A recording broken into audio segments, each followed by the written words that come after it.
നോമ്പുകാലം 1-ാം വാരം ബുധൻ. ലൂക്ക എഴുതിയ വിശുദ്ധ സുവിശേഷത്തിൽ നിന്നുള്ള വായന, അധ്യായം 11, 29 മുതൽ 32 വരെയുള്ള വാക്യങ്ങൾ. അക്കാലത്ത് ജനക്കൂട്ടം വർദ്ധിച്ചു വന്നപ്പോൾ യേശു പറഞ്ഞു തുടങ്ങി, ഈ തലമുറ ദുഷിച്ച തലമുറയാണ്. ഇത് അടയാളം അന്വേഷിക്കുന്നു. എന്നാൽ യോനായുടെ അടയാളമല്ലാതെ മറ്റൊരടയാളവും നൽകപ്പെടുകയില്ല. യോന നിനവേക്കാർക്ക് അടയാളമായിരുന്നതുപോലെ മനുഷ്യപുത്രൻ ഈ തലമുറയ്ക്കും അടയാളമായിരിക്കും. ദക്ഷിണദേശത്തെ രാജ്ഞി വിധി ദിനത്തിൽ ഈ തലമുറയിലെ ജനങ്ങളോടൊപ്പം ഉയിർപ്പിക്കപ്പെടുകയും ഇതിനെ കുറ്റം വിധിക്കുകയും ചെയ്യും. എന്തെന്നാൽ സോളമൻ്റെ വിജ്ഞാനം ശ്രവിക്കാൻ അവൾ ഭൂമിയുടെ അതിർത്തിയിൽ നിന്ന് വന്നു. എന്നാൽ ഇതാ ഇവിടെ സോളമനേക്കാൾ വലിയവൻ. നിനവെ നിവാസികൾ വിധി ദിനത്തിൽ ഈ തലമുറയോടുകൂടെ ഉയർത്തെഴുന്നേൽക്കുകയും ഇതിനെ കുറ്റം വിധിക്കുകയും ചെയ്യും. എന്തെന്നാൽ യോനായുടെ പ്രസംഗം കേട്ട് അവർ പശ്ചാത്തപിച്ചു. എന്നാൽ ഇതാ ഇവിടെ യോനായേക്കാൾ വലിയവൻ. കർത്താവിൻ്റെ സുവിശേഷം.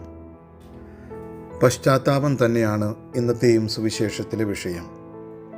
പശ്ചാത്താപമില്ലാതെ അടയാളങ്ങൾ മാത്രം അന്വേഷിക്കുന്ന ജനതയെ ദുഃഖത്തോടെ വിമർശിക്കുന്ന കർത്താവിനെ നാം സുവിശേഷത്തിൽ ദർശിക്കുന്നു. അവരുടെ മാനസാന്തരത്തിനായി കർത്താവ് യോന പ്രവാചകനെ പറ്റിയും നിനവേയിലെ ജനങ്ങളുടെ മാനസാന്തരത്തെപ്പറ്റിയും ഓർമ്മിപ്പിക്കുന്നു.